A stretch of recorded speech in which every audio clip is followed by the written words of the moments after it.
Hi everyone, welcome to Ramanujan classes.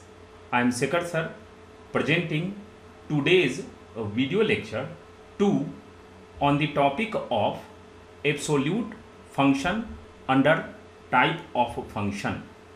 In this video lecture, I will discuss following topic. At first, what is absolute function? Then different properties of absolute function such as domain and range, continuity, differentiability, monotonicity, periodicity, odd and even, nature, invertibility, critical point, maxima and minima, concavity, point of inflection, graph and last symmetry. तो चलिए इस video lecture को start करते हैं। तो सबसे पहले हम लोग जान लेते हैं कि आखिर एब्सोल्यूट फंक्शन किसको बोलते हैं। तो any function F from R to R, real number to real number, which is defined as F X is equal to X when X greater than equal to 0 और minus X when X less than 0 is called absolute function. इस function को हम लोग modulus function भी बोलते हैं। ये function एक पीस वाइज एल्जेब्राइक फंक्शन है। तो सर पीस वाइज क्यों? तो ये अपने डोमेन के अलग अलग सेक्शन में अलग टाइप के आउटपुट को रिटर्न करता है। फॉर एग्जाम्पल, अगर हम पॉजिटिव डोमेन देते हैं तो ये as it is positive value return कर देता है, और अगर नेगेटिव डोमेन लेते हैं तो ये माइनस यानी नेगेटिव ऑफ डोमेन को रिटर्न करता है। तो ये अपने डोमेन के अलग अलग पार्ट में डिफरेंट टाइप्स के आउटपुट को रिटर्न करता है, तो इसीलिए इसको हम पीस वाइज बोलते हैं। अब एल्जेब्राइक फंक्शन क्या है, तो इसके लिए मैं अलग वीडियो में, सेपरेट वीडियो में हमने बता रखा है कि टाइप्स ऑफ फंक्शन क्या होता है, जिसका लिंक मैं इस वीडियो लेक्चर के डिस्क्रिप्शन में दे रखा हूं, तो काइंडली आप जाकर के उसको देख सकते हैं। इसके अलावा भी डिफरेंट टाइप्स के फंक्शन में एक्सपोनेंशियल फंक्शन, लॉगरिथमिक फंक्शन और भी बहुत तरह के फंक्शन हैं, जिसको मैंने सेपरेट वीडियो लेक्चर में बता रखा है। ठीक है, तो चलिए अब आगे बढ़ते हैं। इस फंक्शन को मैथमेटिकली हम लोग इस तरह से रिप्रेजेंट करते हैं, F X is equal to mod X. ठीक है, अब इस फंक्शन में डिफरेंट टाइप्स के रेस्ट्रिक्शन क्या है, तो रेस्ट्रिक्शन बेसिकली 3 टाइप्स के होते हैं। एक, डोमेन यानी इनपुट में क्या रेस्ट्रिक्शन है, कौन सा वैल्यू ये एक्सेप्ट करेगा, कौन सा वैल्यू को ये एक्सेप्ट नहीं करेगा, इसी चीज को हम इनपुट रेस्ट्रिक्शन बोलते हैं या इनपुट कंस्ट्रेंट बोलते हैं। तो जैसा कि आप ग्राफ देख रहे हैं कि ये एब्सोल्यूट फंक्शन एक्स एक्सिस पर माइनस इंफिनिटी से प्लस इंफिनिटी मीन्स इनपुट में कोई भी वैल्यू को ये एक्सेप्ट कर लेता है, तो इसलिए इनपुट में किसी भी तरह का कोई रेस्ट्रिक्शन नहीं है। ठीक है, अब आउटपुट की अगर हम बात कर लेते हैं कि आउटपुट में कोई कंस्ट्रेंट या रेस्ट्रिक्शन तो नहीं है, तो ये किसी भी वैल्यू को हमेशा रिटर्न करता है पॉजिटिव बना करके, यानी इनपुट में हम कोई भी वैल्यू देते हैं उसको ऑलवेज पॉजिटिव कर देता है। तो मीन्स आउटपुट कंस्ट्रेंट क्या है कि ये ऑलवेज पॉजिटिव वैल्यू रिटर्न करता है। उसके बाद अदर टाइप के कंस्ट्रेंट, तो इसमें कोई अदर टाइप के कंस्ट्रेंट अप्लीकेबल नहीं है। ठीक है, तो ये इसके डिफरेंट टाइप्स के आपका रिस्ट्रिक्शन हो गया। अब अगर हम इस फंक्शन के डोमेन की बात कर लेते हैं, तो जैसा कि आप ग्राफ देख रहे हैं कि माइनस इंफिनिटी से प्लस इंफिनिटी तक एक्स एक्सिस पर एक्सपैंड है, तो इसका डोमेन माइनस इंफिनिटी से plus infinity that is R है। अब रेंज की बात कर लेते हैं, तो ग्राफ में ये वाई एक्सिस पर 0 से प्लस इंफिनिटी तक एक्सपैंड है, तो इसका range close interval 0 to infinity है। तो रेंज आपको क्लियर हो गया। अब है absolute function as a mathematical operation. तो सर ये क्या है, तो चलिए इसको थोड़ा सा हम लोग एक्सप्लेन करके समझ लेते हैं। तो देखिए मैथमेटिक्स में हमारे पास बेसिक ऑपरेशन प्लस और माइनस, मल्टीप्लिकेशन एंड डिवीजन है। यही हमारे पास 4 ऑपरेशंस है। इसके अलावा अगर और भी हमें मैथमेटिकल ऑपरेशन करने की जरूरत होती है तो उसके लिए हम स्पेशल टाइप के ऑपरेशन, जिसको हम लोग बोलते हैं फंक्शन, वो क्रिएट कर लेते हैं। फॉर एग्जाम्पल, अगर हमें स्क्वायर करना है तो उसके लिए हम एक स्पेशल टाइप का फंक्शन क्रिएट कर लेते हैं जिसमें हम कोई भी इनपुट फीड करते हैं और वो स्क्वायर करके रिटर्न कर देता है। तो ये हुआ स्क्वायर फंक्शन। सेम वैसा ही अगर हमें स्क्वायर रूट निकालना है तो इसमें से ये जो बेसिक ऑपरेशन है इससे हम स्क्वायर रूट नहीं निकाल सकते हैं। तो इसके लिए हमने एक अलग से स्पेशल ऑपरेशन बना रखा है जिसको हम फंक्शन जैसा ट्रीट करते हैं। इसमें हम कोई भी इनपुट फीड कर देते हैं और उसका वो स्क्वायर रूट रिटर्न कर देता है। तो इस फंक्शन को हम बोलते हैं स्क्वायर रूट फंक्शन। एग्जैक्टली वैसा ही अगर हमें कोई भी मैथमेटिकल ऑपरेशन के रिजल्ट को अगर हमें पॉजिटिव बनानी होती है तो हम क्या करते हैं, उसके लिए हमने स्पेशल सेम टाइप से वैसा ही एक मॉडुलस फंक्शन, जिसको एब्सोल्यूट फंक्शन बोलते हैं, वो हमने कंस्ट्रक्ट कर लिया। अब इस फंक्शन में इनपुट अगर हम कोई भी नंबर देंगे तो ये आउटपुट पॉजिटिव करके रिटर्न कर देगा। और इसी फंक्शन को एज ए मैथमेटिकल ऑपरेशन अगर हम कंसीडर करें तो यही चीज कहा जा रहा है कि absolute function as a mathematical operation. ठीक है, तो ये क्या है, तो अगर एब्सोल्यूट फंक्शन को हम मैथमेटिकल ऑपरेशन जैसा ट्रीट करें तो उस केस में क्या होगा कि ये एक अनरेस्ट्रिक्टेड ऑपरेशन है। तो सर अनरेस्ट्रिक्टेड ऑपरेशन का मतलब क्या हुआ, तो अनरेस्ट्रिक्टेड ऑपरेशन वैसा ऑपरेशन होता है जिसमें हम किसी भी इनपुट पर हम अप्लाई कर सकते हैं। किसी भी इनपुट का मतलब माइनस इंफिनिटी से प्लस इंफिनिटी, मीन्स अगर वो नंबर पॉजिटिव है तो भी हम उस पर ये ऑपरेशन अप्लाई कर सकते हैं, अगर वो वैल्यू नेगेटिव है तब पर भी हम अप्लाई कर सकते हैं, अगर वो जीरो है तब पर भी अप्लाई कर सकते हैं। तो इसीलिए ये अनरेस्ट्रिक्टेड ऑपरेशन है। तो सर रेस्ट्रिक्टेड ऑपरेशन क्या हुआ, तो सपोज कर लीजिए कि मेरे पास एक फंक्शन है स्क्वायर रूट फंक्शन।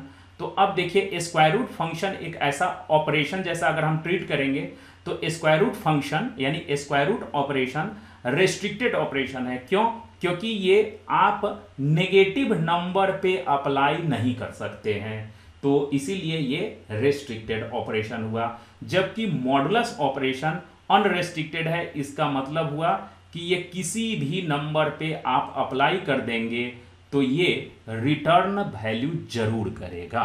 ठीक है, अब अनरेस्ट्रिक्टेड ऑपरेशन का एक अदर मीनिंग क्या होता है कि अगर ये मैथमेटिकल ऑपरेशन किसी भी बेसिक फंक्शन पे अगर हम इस मैथमेटिकल ऑपरेशन को अप्लाई कर देते हैं तो उसके डोमेन को ये चेंज नहीं करता है। इसका मतलब क्या हुआ, तो एग्जाम्पल से हम लोग समझ लेते हैं। सपोज कर लीजिए कि ये मेरा एक फंक्शन है जो बेसिक फंक्शन एफ(x) पर मॉड ऑपरेशन अप्लाई करके हमने बनाया है। तो जैसे ही हम इस बेसिक फंक्शन, ये बेसिक फंक्शन एफ(x) है, इस पे हमने मॉड ऑपरेशन अप्लाई करेंगे तो इस बेसिक फंक्शन का जो डोमेन होगा वही डोमेन यहां रह जाएगा और उसके डोमेन में किसी भी तरह का कोई चेंजिंग नहीं होगा। ठीक है, तो यहां देख लीजिए इस फंक्शन का डोमेन, ये फंक्शन जो है इस फंक्शन का जो डोमेन होगा वो बेसिक फंक्शन के डोमेन के इक्वल होगा। ठीक है, चलिए तो कुछ इसको एग्जाम्पल से और क्लियर कर लेते हैं। फॉर एग्जाम्पल यहां साइन फंक्शन यानी ट्रिग्नोमेट्रिकल फंक्शन साइन एक्स एक फंक्शन है, बेसिक फंक्शन, इस पे हमने मॉडुलस ऑपरेशन अप्लाई किया तो modulus operation on function sine x. तो ये मॉडुलस ऑपरेशन साइन एक्स के डोमेन को, जो कि माइनस इंफिनिटी से प्लस इंफिनिटी होता है, उसको चेंज नहीं करेगा। तो इस वाले फंक्शन का डोमेन वही होगा जो साइन एक्स का होगा। अब मेरे ख्याल से आपको थोड़ा सा क्लियर हो रहा होगा। चलिए एक और एग्जांपल ले लेते हैं। फॉर एग्जाम्पल हमने मॉडुलस ऑपरेशन को लॉगरिथमिक फंक्शन पे अप्लाई किया तो क्या होगा, ये लॉगरिथमिक फंक्शन जो कि एक बेसिक फंक्शन है, इस पर जैसे ही हम मॉडुलस ऑपरेशन अप्लाई करेंगे तो ये इसके डोमेन को चेंज नहीं करेगा। तो लॉगरिथमिक फंक्शन का जो डोमेन होता है 0 से इन्फिनिटी, तो कैसे, तो यहाँ देख लीजिए ये आपका लॉगरिथमिक फंक्शन है, एक्स एक्सिस पर 0 से ओपन इंटरवल और प्लस इन्फिनिटी तक एक्सपैंड है। तो ये मेरा क्या हुआ, एक लॉगरिथमिक फंक्शन और इसका डोमेन 0 से प्लस इन्फिनिटी है, तो उसके डोमेन को ये चेंज नहीं करेगा। ठीक है, कुछ और एग्जांपल से हमने समझने की कोशिश कर रहे हैं। तो देखिए यहाँ ये मॉडुलस ऑपरेशन को हमने एक्सपोनेंशियल फंक्शन पे अप्लाई किया, तो एक्सपोनेंशियल फंक्शन का डोमेन माइनस इन्फिनिटी से प्लस इन्फिनिटी होता है, तो इस फंक्शन का भी domain as it is minus infinity से प्लस इन्फिनिटी हो जाएगा। क्यों, क्योंकि मॉडुलस ऑपरेशन एक अनरेस्ट्रिक्टेड ऑपरेशन है, जिसको किसी भी फंक्शन पे अगर हम अप्लाई करते हैं तो उसके डोमेन को वो चेंज नहीं करता है। ठीक है, अब यहां से देखिए ये क्या है, एक आपका क्वाड्रेटिक फंक्शन है। तो जैसा कि आप जान रहे हैं क्वाड्रेटिक फंक्शन का डोमेन माइनस इन्फिनिटी से प्लस इन्फिनिटी होता है, और इस पे हमने मैथमेटिकल ऑपरेशन यानी मॉडुलस ऑपरेशन अप्लाई किया, तो इसके डोमेन को ये चेंज नहीं करेगा और ये माइनस इन्फिनिटी से प्लस इन्फिनिटी तक इसका डोमेन रहेगा। ठीक है, तो मेरे ख्याल से modulus function as a mathematical operation आपको क्लियर हो गया होगा। ठीक है, कि मैथमेटिकल ऑपरेशन यानी मॉडुलस ऑपरेशन को अगर किसी फंक्शन पे हम अप्लाई कर देते हैं तो वो अनरेस्ट्रिक्टेड डोमेन का होता है, यानी उस पर कोई रेस्ट्रिक्शन नहीं है। तो जिस फंक्शन पे हम अप्लाई करते हैं या जिस ऑपरेशन पे हम अप्लाई करते हैं उसके डोमेन को ये चेंज नहीं करता है। ठीक है, एक और देख लेते हैं, जैसे देखिए रेसिप्रोकल फंक्शन, तो मॉडुलस ऑपरेशन को हमने रेसिप्रोकल फंक्शन पे अप्लाई किया तो इसका भी डोमेन चेंज नहीं किया। ठीक है, यहां तक तो आपको क्लियर हो चुका होगा। चलिए अब और आगे बढ़ते हैं। अब है कंटिन्यूटी। ये फंक्शन की कंटिन्यूटी हम कैसे चेक करेंगे, तो कंटिन्यूटी चेक करने के लिए हमारे पास 2 मेथड है, एक है ग्राफिकल मेथड और एक है मैथमेटिकल मेथड। तो ग्राफिकल मेथड में देखिए कि अभी जो आपने ग्राफ देखा है वो ग्राफ, यहां देखिए ये ग्राफ में कहीं भी ब्रेकेज पॉइंट नहीं है, यानी ब्रेकिंग पॉइंट कहीं भी नहीं है। ऐसा नहीं है कि ये ग्राफ कहीं ब्रेक हो जा रहा है। तो सर ब्रेक हम कैसे जानेंगे, तो सपोज कर लीजिए कि हमने ये पेन को ऐसे किया और यहां से पेन पेपर से लिफ्ट हुआ और फिर यहां से ये आया, तो ये पॉइंट जो हुआ इसी को हम ब्रेकिंग पॉइंट बोलेंगे कि ग्राफ यहां से ब्रेक हो गया। तो आप देख रहे हैं कि इस ग्राफ में कहीं भी ब्रेकिंग पॉइंट नहीं है, तो ये फंक्शन क्या होगा कि कंटिन्यूअस हो गया, हमने ग्राफिकल मेथड से चेक कर लिया। ठीक है, अब है क्या मैथमेटिकल मेथड से हम कैसे चेक करेंगे, तो इसके लिए हम क्या करते हैं कि किसी भी पॉइंट पर, यानी डोमेन के किसी भी पॉइंट पर, या हर पॉइंट भी हम कंसीडर कर सकते हैं कि डोमेन के ईच एंड एवरी पॉइंट पर लेफ्ट हैंड लिमिट, ठीक है, left hand limit, right hand limit, और जिस पॉइंट पर यानी डोमेन के जिस पॉइंट पर हम ये चेक कर रहे हैं, सपोज कर लीजिए कि हमने पॉइंट ए पर चेक किया, तो पॉइंट ए पर left hand limit, right hand limit and value at that point, value of function at that point, ये अगर इक्वल हो जाए तो हम मैथमेटिकली बोल सकते हैं कि ये फंक्शन क्या है, कंटिन्यूअस है। तो ग्राफिकली तो हमने चेक कर लिया, अब देखिए मैथमेटिकली हम कैसे चेक करते हैं। तो आर्बिट्री हमने कोई एक पॉइंट ले लिया, ठीक है, तो आर्बिट्री हमने कोई पॉइंट ले लिया के, ठीक है, ये अब के क्या हो सकता है, तो इसका डोमेन हमने आपको बताया है माइनस इन्फिनिटी से प्लस इन्फिनिटी। तो हमने के जो वैल्यू लिया तो या तो वो 0 हो सकता है, या तो के लेस देन 0 हो सकता है, या तो के ग्रेटर देन 0 हो सकता है। तो के अगर ग्रेटर देन 0 होगा तो इधर होगा, के लेस देन होगा तो ये, और के 0 होगा। तो यानी हमने इसके डोमेन को 3 पार्ट्स में डिवाइड कर दिया। अब अगर ये इस पॉइंट में इस रीजन में कोई पॉइंट पर ये कंटिन्यूअस होगा, इस रीजन में किसी पॉइंट पर अगर कंटिन्यूअस होगा और एग्जैक्टली इस पर भी कंटिन्यूअस होगा, तो हम कह सकते हैं कि ये फंक्शन थ्रू आउट्स डोमेन ये कंटिन्यूअस है। तो वैसे ही हमने क्या लिया कि x इज इक्वल टू के, एक कोई आर्बिट्री पॉइंट लिया, ठीक है, जो कि इसके डोमेन में लाई कर रहा है। अब केस 1, व्हेन के 0 से ग्रेटर या इक्वल हो, ठीक है, तो के अभी 0 से ग्रेटर या इक्वल है, तो उस केस में हमने RHL लिमिट ले लिया, राइट हैंड लिमिट। तो राइट हैंड लिमिट हमने यहां इवैल्यूएट किया तो आया के।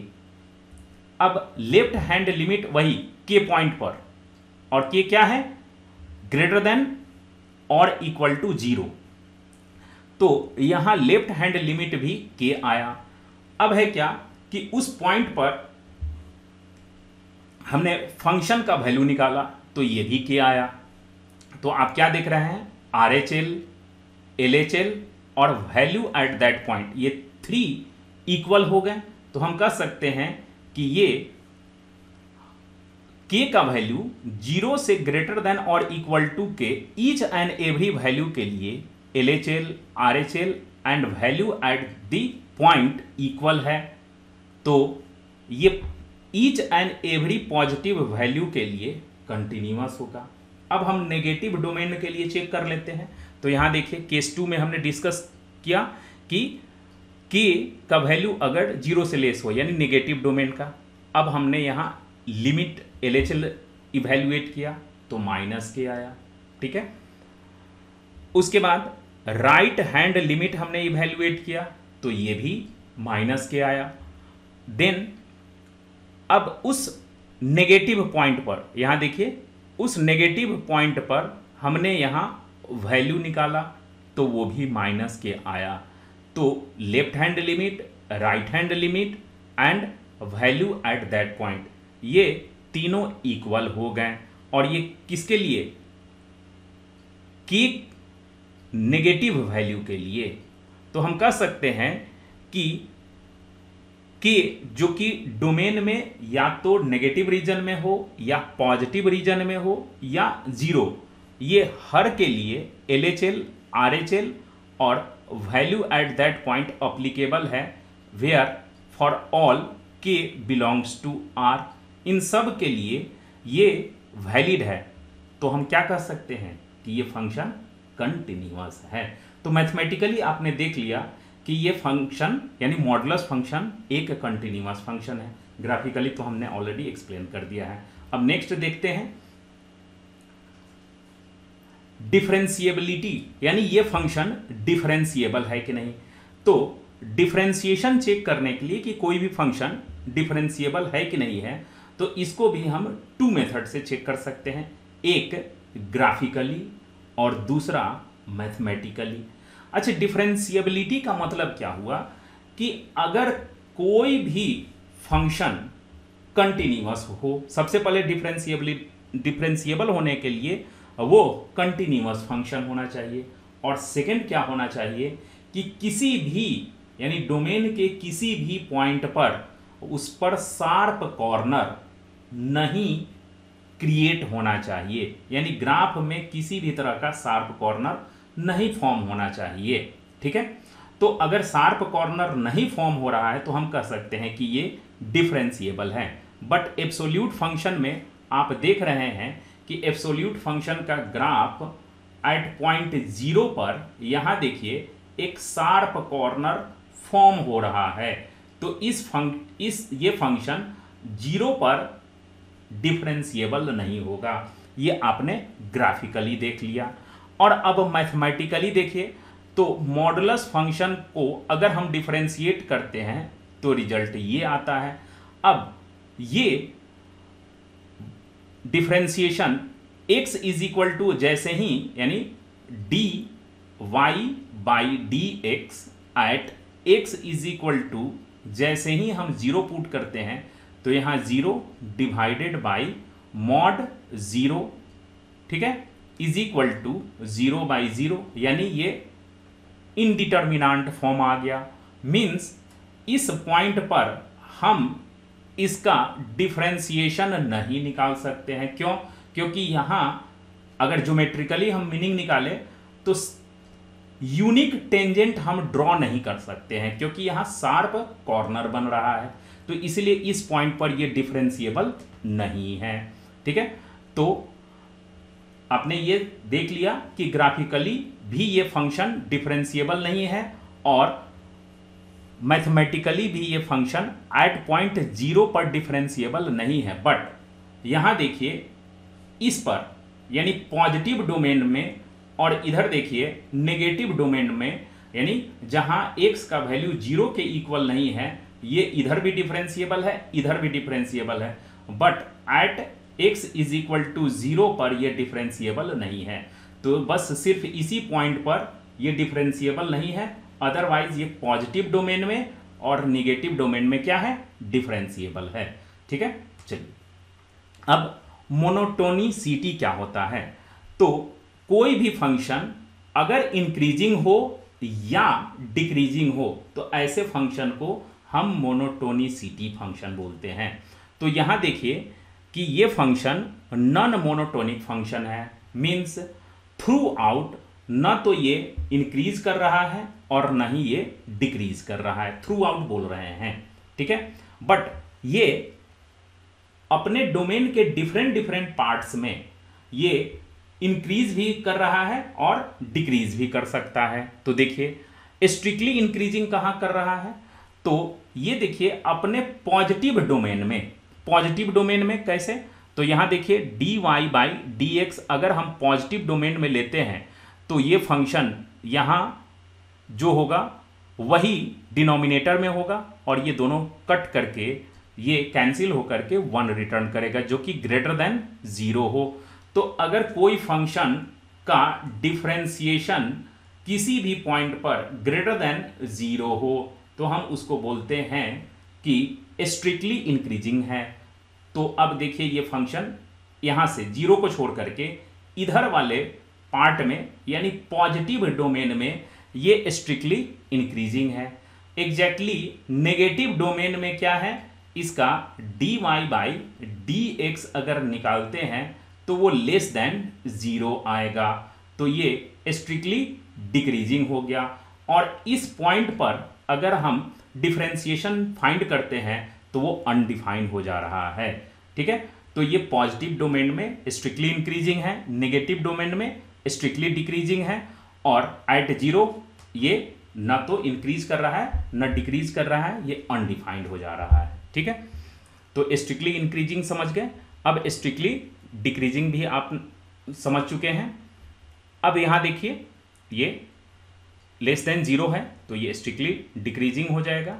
और अब यहां देखिए at x is equal to 0 ये अनडिफाइंड है, यानी यहां इंक्रीज कर रहा है या डिक्रीज कर रहा है हम ये नहीं बता सकते हैं। ठीक है, तो ये ओवरऑल अगर हम फंक्शन देखें तो ये क्या है, नॉन मोनोटोनिक। लेकिन अगर हम सेपरेट डोमेन कर देते हैं कि पॉजिटिव के लिए तो स्ट्रिक्टली इंक्रीजिंग और नेगेटिव डोमेन के लिए तो स्ट्रिक्टली डिक्रीजिंग है। ठीक है, यानी पॉजिटिव के लिए स्ट्रिक्टली इंक्रीजिंग, नेगेटिव के लिए स्ट्रिक्टली डिक्रीजिंग। चलिए अब आगे देखते हैं। अब पीरियोडिसिटी क्या होता है, तो पीरियोडिसिटी को भी हम लोग 2 टाइप से चेक करते हैं। एक फर्स्ट ग्राफिकली, यानी ग्राफ को देख करके। ग्राफ किसी भी फंक्शन का बेसिक होता है। अगर आपको ग्राफ उस फंक्शन का पता है तो डोमेन रेंज से लेकर के मैक्सिमम उसके नेचर को आप बता सकते हैं, यानी उसके प्रॉपर्टी को आप डिटेल में बता सकते हैं। ठीक है, चलिए अब पीरियोडिसिटी देखिए। तो हम अगर मैथमेटिकली इसको देखें तो ये एक नॉन पीरियोडिक फंक्शन है, तो इसको ग्राफिकली अगर हम देखें तो ये नॉन पीरियोडिक फंक्शन है। तो ग्राफिकली कैसे हम पता करेंगे, तो देखिए साइन फंक्शन को आप अच्छे तरह से जान रहे होंगे। देखिए ये साइन फंक्शन, ये हुआ मेरा साइन फंक्शन। आप देखेंगे कि ये जो अभी हमने ड्रॉ किया है यही पैटर्न आगे भी शेप को रिपीट कर रहा है, फिर वही पैटर्न आगे भी रिपीट हो रहा है, फिर वही पैटर्न आगे भी रिपीट हो रहा है। मीन्स यहां से लेकर के यहां तक जो इस फंक्शन का शेप है वही शेप आगे भी रिपीट हो रहा है। तो अगर फंक्शन का एक पर्टिकुलर शेप एक पर्टिकुलर इंटरवल के बाद या रेगुलर इंटरवल के बाद रिपीट हो तो उस फंक्शन को हम पीरियोडिक फंक्शन बोलते हैं। लेकिन आप मॉडुलस फंक्शन में देखिए कि किसी भी तरह से इसका जो शेप है वो रिपीट नहीं हो रहा है, ठीक है। तो इसीलिए ये ग्राफिकली हम देख करके कह सकते हैं कि ये नॉन पीरियोडिक है। अब मैथमेटिकली चेक करते हैं कि कैसे है। तो मैथमेटिकली चेक करने के लिए हम क्या करते हैं कि ये एक सपोज कर लेते हैं कि t एक पीरियड है, ठीक है। और किसी भी फंक्शन में उसके डोमेन में अगर उस पीरियड को हम ऐड कर देते हैं या फिर हम सब्ट्रैक्ट कर देते हैं तो उसके वैल्यू में चेंज नहीं होनी चाहिए, ठीक है। तो हमने ऐसा एज्यूम कर लिया और t का वैल्यू हम फाइंड करेंगे। और अगर t का वैल्यू नॉन जीरो, याद रखिए non zero and independent from x अगर मिल गया तो हम कह देंगे कि t यानी कोई ना कोई इसका फिक्स पीरियड है। और अगर फिक्स पीरियड है तो डेफिनेटली उस पीरियड के बाद बार बार ये रिपीट करेगा, ठीक है। तो ये t हम लोग independently non zero value find करने की कोशिश करते हैं। तो यहां देखिए, अब देखिए ये स्टेटमेंट तभी वैलिड होगा जब t का वैल्यू यहां जीरो हो जाए। तो यहां देखिए t का वैल्यू हमने यहां जीरो फाइंड कर लिया और t कैसा है, नॉन जीरो कांस्टेंट नहीं है। तो हमें यहां t का वैल्यू जीरो मिल गया, मीन्स इसमें किसी भी तरह का पीरियड एग्जिस्ट नहीं करता है। तो मैथमेटिकली आपने देख लिया कि मॉडुलस फंक्शन एक नॉन पीरियोडिक फंक्शन हो गया, ठीक है। अब नेक्स्ट देखते हैं इसका नेचर कैसा है। तो सर नेचर का मतलब ये 1 ऑन 2 है, मैनी वन है, इनटू है, ऑन 2 है, या इसी को हम लोग नेचर बोलते हैं। तो ये कैसा फंक्शन है, तो मैनी वन फंक्शन है। तो ये सर ज्ञान हमें कैसे मिलेगा कि मैनी वन और इनटू फंक्शन है, तो चेक कर लेते हैं। तो मैनी वन इनटू फंक्शन को चेक करने के लिए पहले हम लोग है मैनी वन फंक्शन को चेक करते हैं। तो मैनी वन हम कैसे चेक करेंगे, तो इसको भी हम ग्राफिकली और मैथमेटिकली चेक कर सकते हैं। तो ग्राफिकली कैसे चेक करेंगे सर, तो आप कोई भी फंक्शन हो उसके ग्राफ पर एक एक्स एक्सिस के पैरेलल लाइन ड्रॉ करिए, एक्स एक्सिस के पैरेलल जो कि यहां ड्रॉ किया गया है। अगर ये एक्स एक्सिस के पैरेलल जो लाइन है मोर देन 1 पॉइंट पर इंटरसेक्ट कर देता है, मोर देन 1 पॉइंट, याद रखिए मोर देन 1 पॉइंट पर इंटरसेक्ट करता है तो वो मैनी वन फंक्शन हो जाएगा। एक सर मैनी वन फंक्शन जो नहीं है उसका एग्जांपल आप बता दीजिए। तो सपोज कर लीजिए कि ये हमने एक, सपोज नहीं मतलब ये लॉगरिथमिक फंक्शन का ग्राफ है, ठीक है। अब है क्या कि आप एक्स एक्सिस के पैरेलल एक लाइन ड्रॉ करिए। तो आप देखिए कि ये एक्स एक्सिस के पैरेलल जो लाइन है वो एक सिंगल पॉइंट पर कट हो रहा है, तो ये फंक्शन मैनी वन फंक्शन नहीं है। तो जो फंक्शन मैनी वन फंक्शन नहीं होगा वो क्या होगा, 1 फंक्शन है। तो यहां लॉगरिथमिक क्या हो गया, 1 और यहां देख लीजिए मॉडुलस फंक्शन क्या है, तो मॉडुलस फंक्शन मैनी वन है। तो ग्राफिकली मैनी वन फंक्शन आपको क्लियर हो गया। अब मैथमेटिकली हम कैसे चेक करते हैं, तो यहां देखिए ये मैथमेटिकली चेक करने का क्या प्रोसेस है कि हम एज्यूम कर लेते हैं कि f(x1) f(x2) के इक्वल है। और इस स्टेटमेंट से मैं अगर ये प्रूफ कर पाता हूं कि x1 is equal to x2 के इक्वल हो जाए तो हम कह सकते हैं कि ये एक 1 फंक्शन होगा।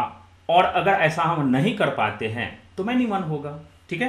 तो इसी को चेक कर लेते हैं। तो हमने ये एज्यूम कर लिया कि fx1 late fx1 is equal to fx2 है।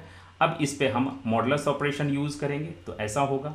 अब इस मॉडुलस ऑपरेशन, एक और चीज है, ये मॉडुलस ऑपरेशन की प्रॉपर्टी होती है कि अगर ऐसा है तो इसको स्क्वायर रूट ऑफ ऐसा आप लिख सकते हैं, स्क्वायर रूट ऑफ इस टाइप से आप लिख सकते हैं। तो यही प्रॉपर्टी हम यहाँ यूज कर लिया, ठीक है। अब इसको हम आगे ऐसे भी लिख सकते हैं,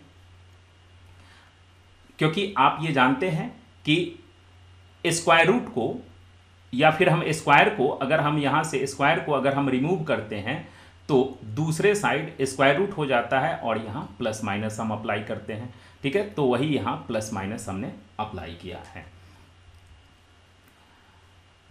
तो आप यहाँ क्या देख रहे हैं कि x1 x2 के इक्वल है, तो ये स्टेटमेंट भी हमारे पास आ गया और ये भी साथ में आ गया। तो हम ये कह सकते हैं कि if fx1 is equal to fx2 हो तो x1 और x2 इक्वल नहीं होगा for all x1 x2 belongs to R। तो means fx1 is equal to, अगर fx2 के इक्वल हो तो हमने ये नहीं प्रूफ कर पाया कि x1 x2 के इक्वल है। तो इस तरह से अगर ये इक्वल हो जाता तो हम कह देते कि ये 1 1 है, बट ये ऐसा इक्वल नहीं हुआ, तो ये क्या हुआ, मैनी वन फंक्शन। तो आपने मैथमेटिकली भी देख लिया कि ये कैसे मैनी वन फंक्शन है। अब इसके बाद हम लोग चेक करते हैं कि इनटू फंक्शन कैसे है। तो आप जान रहे हैं कि इनटू फंक्शन में उस फंक्शन का हम पहले रेंज फाइंड करते हैं, और रेंज अगर इसके कोडोमेन के इक्वल हो गया तो हम कह सकते हैं कि ये ऑन टू फंक्शन है, अदरवाइज इनटू फंक्शन होगा। तो अब फिर से समझ लीजिए, वन वन फंक्शन और मैनी वन फंक्शन एक दूसरे का कॉम्प्लीमेंट है। अगर मैनी वन होगा तो वन वन नहीं होगा, और अगर वन वन होगा तो मैनी वन नहीं होगा। एग्जैक्टली वैसे ही इनटू और ऑन टू फंक्शन। हालांकि अगर आपको ये क्लियर नहीं हो रहा होगा तो मैंने इसके लिए सेपरेट वीडियो लेक्चर बना रखा है, जिसको आप देख सकते हैं। ठीक है, वन वन और ऑन टू किसको बोलते हैं, मैनी वन इनटू किसको बोलते हैं, ये सब का हमने वीडियो लेक्चर बना रखा है। ठीक है, तो यहां देखिए इसका रेंज, तो सर रेंज कहां से कहां तक हुआ, तो रेंज आप देखिए कि वाई एक्सिस पर 0 से ये प्लस इन्फिनिटी तक, यहां क्लोज इंटरवल यहां तक था। जबकि ये फंक्शन डिफाइंड कैसे होता है, एफ यहां R टू R। तो यहां देखिए ये जो आप देख रहे हैं ये कोडोमेन हुआ, तो कोडोमेन इसका R है। R का मीन्स माइनस इन्फिनिटी से प्लस इन्फिनिटी तक, तो ये कोडोमेन हुआ। और ये क्या है, इसका रेंज है। तो आप क्या देख रहे हैं, रेंज इसके कोडोमेन के इक्वल नहीं है, तो ये क्या हो गया, इनटू फंक्शन। ठीक है, अब उसके बाद देखिए इन्वर्टिबिलिटी है कि नहीं, यानी इस फंक्शन को का हम क्या इन्वर्स निकाल सकते हैं। तो इन्वर्स किसी भी फंक्शन का तभी आप निकाल सकते हैं जब वो 1 1 एंड साथ में ऑन टू हो। ठीक है, तो ये नॉन इन्वर्टिबल फंक्शन है। क्यों, क्योंकि ये 1 1 नहीं है और साथ में ऑन टू भी नहीं है, मीन्स ये मैनी वन इनटू फंक्शन है, इसलिए हम इसका इन्वर्स नहीं निकाल सकते हैं। और जब हम इन्वर्स नहीं निकाल पाएंगे तो ये इन्वर्टिबल भी नहीं होगा। मैथमेटिकली भी है कि F of F inverse not equal to I, I का मतलब है आइडेंटिटी फंक्शन। ठीक है, और F inverse of F not equal to I, ये तो अब इस चीज को क्लियर समझिए। अगर कोई भी फंक्शन इन्वर्टिबल होता है तो उस फंक्शन का इन्वर्स और वो फंक्शन का कंपोजिट, फिर से समझिए, ये फंक्शन और इसके इन्वर्स का कंपोजिट फंक्शन अगर हम निकालते हैं तो ऑलवेज वो आइडेंटिटी फंक्शन जैसा बिहेव करता है। अब आइडेंटिटी फंक्शन क्या हुआ, तो ऐसा फंक्शन जिसमें जो हम इनपुट देते हैं वही वो आउटपुट अगर रिटर्न कर दे तो उसी को हम आइडेंटिटी फंक्शन बोलते हैं, और इसको आई से डिनोट किया जाता है। तो अगर उस फंक्शन का उसके इन्वर्स के साथ अगर हम कंपोजिट ऑपरेशन अप्लाई करें तो ऑलवेज वो आइडेंटिटी एलिमेंट यानी आइडेंटिटी एलिमेंट रिटर्न करेगा। बट यहाँ ये रिटर्न नहीं करता है, इसीलिए ये क्या है, इन्वर्टिबल फंक्शन नहीं है। तो ये मैथमेटिकली भी हम चेक कर सकते हैं, और यहाँ से देख लीजिए ग्राफिकली ये मैनी वन और इनटू फंक्शन है, तो इसलिए ये इन्वर्स इसका एग्जिस्ट नहीं करेगा। ठीक है, अब देखिए एग्जिस्टेंस ऑफ इन्वर्स, तो हमने अभी आपको बताया कि ये मैनी वन इनटू फंक्शन है तो इसका इन्वर्स हम नहीं निकाल सकते हैं, तो इसलिए इसका इन्वर्स एग्जिस्ट करेगा ही नहीं। ठीक है, चलिए अब है क्या, ये ऑड फंक्शन है या इवन फंक्शन। तो ऑड फंक्शन और इवन फंक्शन को भी हम 2 मेथड से चेक कर सकते हैं, एक ग्राफिकली। तो अगर कोई भी फंक्शन वाई एक्सिस के सिमेट्री है, तो ये देखिए वाई एक्सिस को आप मिरर जैसा इमेजिन कर लीजिए। तो आप देखिए कि जैसा इधर ऑब्जेक्ट है वैसा ही उसका इस साइड इमेज फॉर्म हो रहा है। एग्जैक्टली वैसा ही, तो हम क्या कह सकते हैं कि ये वाई एक्सिस के सिमेट्री है। तो कोई भी फंक्शन अगर वाई एक्सिस के सिमेट्री होता है तो वो इवन फंक्शन होता है। तो ग्राफिकली भी आपने चेक कर लिया, अब मैथमेटिकली कैसे चेक करेंगे? तो उस फंक्शन में आप x के जगह, x जो इनपुट फीड किए हैं उसके जगह -x पुट कीजिए, और उस फंक्शन के वैल्यू में किसी भी तरह का कोई चेंजिंग नहीं आता है, तो हम कह सकते हैं कि वो फंक्शन इवन फंक्शन है। तो यहाँ आप देखिए, चूंकि mod -x is equal to mod x ही होता है, तो इसलिए f -x is equal to fx हो गया। तो ये फंक्शन क्या है? इवन फंक्शन है। ठीक है, तो ये हमने क्लियर कर दिया कि ये सिमेट्री अबाउट वाई एक्सिस है, तो इसलिए भी ये इवन फंक्शन है, और मैथमेटिकली ये ऐसा फॉलो करता है, तो इसलिए ये इवन फंक्शन है। अब है इसका मैक्सिमा मिनिमा। तो आप ग्राफ को देख करके देखिए कि इससे नीचे ये ग्राफ नहीं जा रहा है, तो ये पॉइंट हुआ, यही एब्सोल्यूट मिनिमा हुआ। तो एब्सोल्यूट मिनिमा का क्या मतलब हुआ कि जो सबसे लोवेस्ट पॉइंट होता है, फंक्शन का जो सबसे लोवेस्ट पॉइंट होता है, उसी को के लिए हम एब्सोल्यूट वर्ड यूज करेंगे, और किसी भी फंक्शन का जो सबसे हाईएस्ट पॉइंट यानी मैक्सिमम पॉइंट होता है, तो उसके लिए एब्सोल्यूट वर्ड लगाते हैं। बट थ्रू आउट डोमेन में फंक्शन कई बार अपने मैक्सिमम मिनिमम को टच करता है, तो उसको कहा जाता है लोकल मैक्सिमा और लोकल मिनिमा। ठीक है, तो एब्सोल्यूट मिनिमा सिंगल होगा, एब्सोल्यूट मैक्सिमा सिंगल होगा, बट लोकल मैक्सिमा मिनिमा बहुत सारे हो सकते हैं। ठीक है, चलिए, तो यहां सिर्फ और सिर्फ x इज इक्वल टू 0 पर ही एब्सोल्यूट मिनिमा होता है, मैक्सिमा इसका एग्जिस्ट नहीं करता है। अब क्रिटिकल पॉइंट क्या हुआ? तो क्रिटिकल पॉइंट किसी ग्राफ का या किसी फंक्शन का वो पॉइंट होता है जहां से वो फंक्शन अपना स्लोप को चेंज करता है। तो स्लोप का चेंज करने का मतलब है क्या? यहां से देखिए क्रिटिकल पॉइंट, सपोज कर लीजिए कि ये मेरा कोई ग्राफ है, यहां से ये इंक्रीज कर रहा है। ठीक है, अब देखिए इस पॉइंट के बाद ये ग्राफ नीचे की तरफ यानी डिक्रीज कर रहा है। तो ये मेरा जो एरो वाला पॉइंट है, ये एक ऐसा पॉइंट है जहां फंक्शन इंक्रीज करने के बाद डिक्रीज करने लगा। तो इसी पॉइंट को हम क्या कहेंगे? Critical point. ठीक है, इस क्रिटिकल पॉइंट से पहले ग्राफ का स्लोप यानी dy बाई dx क्या होगा? पॉजिटिव होगा, और इसके इधर dy बाई dx, इसी को स्लोप बोलते हैं, dy by dx less than 0 होगा। तो सर इस क्रिटिकल पॉइंट पर तो dy बाई dx क्या होगा? 0 के इक्वल होगा।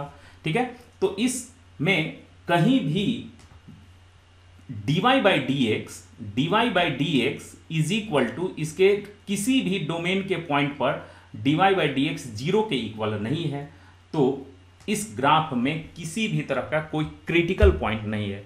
तो अब आप पूछेंगे कि सर यहां तो है, यहां देखिए मैंने इसको दिखाया कि यहां इस पॉइंट पर देखिए ग्राफ का स्लोप चेंज हो रहा है, यहां से इंक्रीज कर रहा है, उसके बाद डिक्रीज हो रहा है, तो इस पॉइंट को हम क्रिटिकल पॉइंट कहेंगे। फिर यहां से देखिए ये डिक्रीज कर रहा है और फिर इसके बाद इंक्रीज कर रहा है, तो ये पॉइंट आपका क्या हुआ? Critical point. तो क्रिटिकल पॉइंट पर स्लोप यानी dy बाई dx का वैल्यू 0 होता है। यहां कोई भी ऐसा पॉइंट नहीं है जहां dy बाई dx 0 हो जाए। तो सर इस पॉइंट पर, तो इस पॉइंट पर इसका वैल्यू, डिफरेंशिएशन का वैल्यू 0/0 जो कि अनडिटर्मिनांट हो जाता है, तो इसलिए यहां कोई भी क्रिटिकल पॉइंट एग्जिस्ट नहीं करेगा।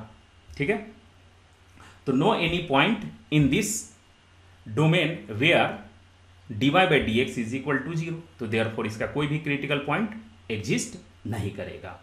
अब चलते हैं पॉइंट ऑफ इन्फ्लेक्शन। तो पॉइंट ऑफ इन्फ्लेक्शन क्या है? तो अभी आपने देखा कि ऐसा पॉइंट जहां ग्राफ का स्लोप चेंज हो जाता है उसको क्रिटिकल पॉइंट कहते हैं, और ऐसा पॉइंट जहां ग्राफ अपना कॉनकेविटी चेंज कर देता है। अब सर कॉनकेविटी क्या हुआ? तो थोड़ा सा समझ लीजिए, इसको हम कॉनकेव कहेंगे। कॉनकेव तो इसका देखिए कॉन्केविटी किधर है, ऊपर की तरफ, तो कॉन्केव अपवर्ड। इसको हम क्या कहेंगे, कॉन्केव डाउनवर्ड। और सर हम इसको क्या कहेंगे, तो ये स्ट्रेट लाइन है, तो इसमें न तो कॉन्केव अपवर्ड है और न कॉन्केव डाउनवर्ड है। तो सर कॉन्केविटी कैसे हम चेक करते हैं, तो उस फंक्शन का डबल डिफरेंशिएशन कीजिए। तो डबल डिफरेंशिएशन हमने कर दिया। अगर जिस पॉइंट पर डबल डिफरेंशिएशन 0 के इक्वल हो गया तो वो पॉइंट पर ग्राफ अपना कॉन्केविटी चेंज करेगा। तो कैसा सर, तो यहां देख लीजिए, ये देखिए ये कॉन्केव अपवर्ड है, और इसको देख लीजिए ये कॉन्केव डाउनवर्ड है, ये कॉन्केव डाउनवर्ड और ये कॉन्केव अपवर्ड। तो यहां से d2y by D X square concave upward के लिए ग्रेटर देन 0 होगा, और कॉन्केव डाउनवर्ड के लिए d2y by D X square less than 0 होगा। और ये पॉइंट एक ऐसा है, यहां देखिए न तो ये कॉन्केव अपवर्ड है न कॉन्केव डाउनवर्ड है, तो यहां d2y by D X square किसके इक्वल होगा, 0 के। तो the point at where d2y by D X square is equal to 0 is called point of inflection. तो ये क्लियर हो गया। अब इस ग्राफ को से या इस फंक्शन को हम चेक करते हैं कि कहीं इसमें इन्फ्लेशन पॉइंट तो नहीं है। तो किसी भी तरह का इस फंक्शन में कोई भी इन्फ्लेक्शन पॉइंट नहीं है, ठीक है। तो इसके डोमेन में कहीं भी कोई ऐसा पॉइंट नहीं है जहां d2y by D X square 0 के इक्वल है। तो there is no inflection point exist, और ये हमने आपको ऑलरेडी बता रखा है। अब कॉन्केविटी, तो देखिए इसका ग्राफ आप ड्रॉ करते हैं, तो ये देखिए ये इधर है, स्ट्रेट लाइन है, तो स्ट्रेट लाइन में कोई कॉन्केविटी नहीं होता है। इधर भी क्या है, स्ट्रेट लाइन है, तो इसमें भी कोई कॉन्केविटी नहीं होता है, तो इसमें किसी भी तरह का कोई कॉन्केविटी नहीं है। अब हम लोग इसके ग्राफ का थोड़ा एनालिसिस करते हैं। तो जैसा कि आप जानते हैं कि इसका ग्राफ इस तरह का होता है। अब है इसमें सिमेट्री चेक करते हैं, तो सिमेट्री अबाउट वाई एक्सिस, क्यों, क्योंकि वाई एक्सिस को अगर हम मिरर जैसा ट्रीट करें तो वाई एक्सिस के लेफ्ट साइड में जैसा ग्राफ है वैसा ही राइट साइड में है, तो ये सिमेट्री अबाउट वाई एक्सिस बोलेंगे, ठीक है। एसिम्पटोट है क्या, तो इसमें किसी भी तरह का कोई एसिम्पटोट नहीं है। तो सर एसिम्पटोट क्या होता है, तो ये आपको आने वाले वीडियो लेक्चर में हम क्लियर कर देंगे कि एसिम्पटोट क्या है। यानी ग्राफ अगर किसी भी लाइन को इन्फिनिटी पर जाकर के टच करे, ग्राफ अगर किसी भी लाइन को, वो मे भी हॉरिजेंटल भी हो सकता है, 3 टाइप्स के भी होते हैं ग्राफ, सॉरी एसिम्पटोट, एक हॉरिजेंटल होता है, एक वर्टिकल होता है और एक ऑब्लिक होता है, या इसको हम अदर बोलते हैं। तो 3 कैटेगरी में ही एसिम्पटोट होता है। फॉर एग्जांपल आप देख लीजिए, जैसे एक्सपोनेंशियल फंक्शन, ये एक्सपोनेंशियल फंक्शन को अगर आप देखेंगे तो ये लाइन जो देख रहे हैं एक्स एक्सिस का मतलब y इज इक्वल टू 0। तो ये वाला जो लाइन है, इस लाइन को ग्राफ कहां टच कर रहा है, तो इन्फिनिटी पे जाकर के टच कर रहा है। तो उसके लिए ये लाइन एक्सपोनेंशियल फंक्शन के लिए ये जो लाइन हो गया हॉरिजेंटल एसिम्पटोट हो गया। अब थोड़ा सा लॉगरिथमिक फंक्शन को देख लीजिए, तो लॉगरिथमिक फंक्शन को देख लीजिए, इसके लिए y axis means x is equal to 0, ये y एक्सिस का इक्वेशन हो गया। तो इस लाइन को ये कहां जाकर के इन्फिनिटी पे जाकर के टच कर रहा है, तो उसके लिए लॉगरिथमिक फंक्शन के लिए ये क्या हो गया, वर्टिकल एसिम्पटोट हो गया। एक्सपोनेंशियल फंक्शन के लिए ये हॉरिजेंटल एसिम्पटोट हो गया। तो यहां अगर हम मॉडुलस फंक्शन की बात करते हैं तो इस टाइप का किसी भी तरह का इसमें एसिम्पटोट नहीं है, ठीक है। तो यहां तक आपको ग्राफ से लेकर के सारा कुछ अब क्लियर हो गया। और भी अगर मॉडुलस फंक्शन से रिलेटेड मॉडुलस इक्वेशन के बारे में अगर आपको और डिटेल जानना है तो हमने इसके लिए वीडियो लेक्चर बना रखा है। फिर उसके बाद है मॉडुलस इनइक्वालिटी, इसके लिए भी हमने वीडियो बना दिया है। और है कि ग्राफ ऑफ मॉडुलस फंक्शन, ये तो आपने बेसिक फंक्शन मॉडुलस फंक्शन का f(x) is equal to mod x का ग्राफ आपने देखा, लेकिन ऐसा भी तो हो सकता है ग्राफ, ये भी तो हो सकता है। तो इसके लिए भी आपको वीडियो लेक्चर मैंने बना दिया है, आप जाकर के इसको देख लेंगे। तो I hope this video lecture will be helpful for you.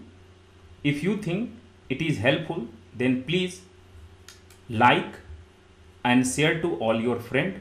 If you are new on this channel, then please subscribe and support us. तब तक जय हिंद।